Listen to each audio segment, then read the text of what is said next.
Let's speak now to the Conservative MP and the chair of the prominent European research group, Jacob Rees Mogg, the ERG, of course, wants to see Brexit happening. And I mean, I probably shouldn't ask you this, but I will. I mean, you're not for budging on this deal tonight, are you? No, I'll be voting against the withdrawal agreement because I don't believe it delivers Brexit. And you set out very clearly some of the issues that there are, the divorce payment, the issue with the backstop and in relation to Northern Ireland and its relationship with Great Britain, and of course that in the backstop we'd remain in a customs union potentially indefinitely. So it's not a good deal, it's not delivering in Brexit, and therefore I will vote against it. Do you believe, as Arlene Foster, the DUP leader, was setting out just a short while ago, that actually there is the opportunity to go back to the EU and get some better deal, particularly in relation to that backstop? Well, I think it'd be the right thing to try. The EU made an offer of a Canada-style deal about a year ago. I think we should have accepted that. Basically, we should say to the EU, you want our money, we want a trade deal. Let's exchange one for the other and do it on that basis. Some of your colleagues who I've spoken to today have suggested that ardent Brexiteers like yourself are, throwing away the opportunity here to get Brexit. It may not be the perfect Brexit, the pure Brexit that you want, but it is Brexit nonetheless. What do you say to them?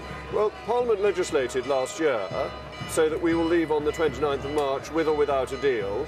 It passed the Withdrawal Act just under 2 years ago to the same effect, so that we leave under EU law and UK law at 11 o'clock in the evening on the 29th of March, unless new legislation is passed. So what are we throwing away?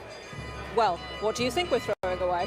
Well, a bad deal, and that's what we're throwing away, and we will leave, therefore, unless something else is put in its place without a deal. But that's nothing to be frightened of, and in some ways brings the benefits of Brexit earlier, because we'll be able to lift tariffs on goods from outside the European Union, cutting the cost particularly of food, clothing and footwear, benefiting the least well-off in our society the most. But many of your colleagues, and there does appear to be a consensus to avoid no deal, say there is much to be frightened of. How can you reassure people out there who are concerned about their jobs, about the amount of money that there might be for public services, etc.? How can you reassure them? Well, I'd say one thing to this apparent consensus against no deal.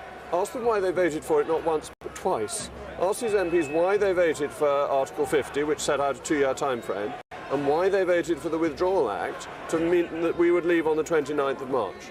As regards the economic situation when we leave, the opportunities that come from saving £39 billion of taxpayers' money mean that that can be used to pay for any particular difficulties there may be. But cutting the cost of imports from outside the EU, making our economy more competitive, is going to be extremely beneficial. And all the gloomsters, the prophets of doom, are the people who prophesied doom before, and they've been wrong in all their earlier forecasts. Well, let me just quote one. I don't know if you would call the CBI, the Confederation of British Industries, doomsters, but they talk about the economic consequences of no deal being profound and widespread and lasting, and GDP falling by between 5% and 8% if there is no deal. So who are people to believe? Oh, definitely not the CBI. The CBI gets everything wrong. It said we should remain in the exchange rate mechanism, which was a disastrous economic policy. It campaigned for us to join the euro.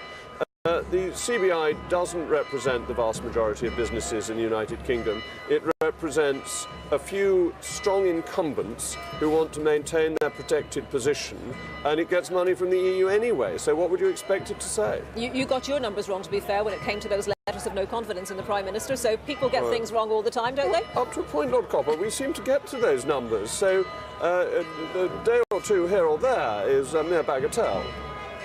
Let's talk about tonight then, and as predicted and expected, the deal is going to be defeated. What should Theresa May's plan be to follow on immediately? Is it go back to the EU in the first instance? Is it to extend Article 50? Well, I think she must go back to the EU in the first instance to say this deal has been rejected, it doesn't work. Can we have a simpler deal along the lines you offered about a year ago of a comprehensive free trade deal based on existing examples of things that the EU has done?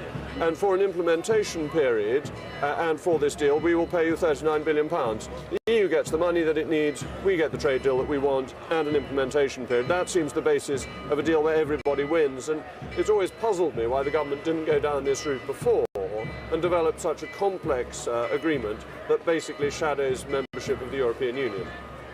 let's see what the next 24 hours brings. Jacob Rees Mogg, thank you very much for your time.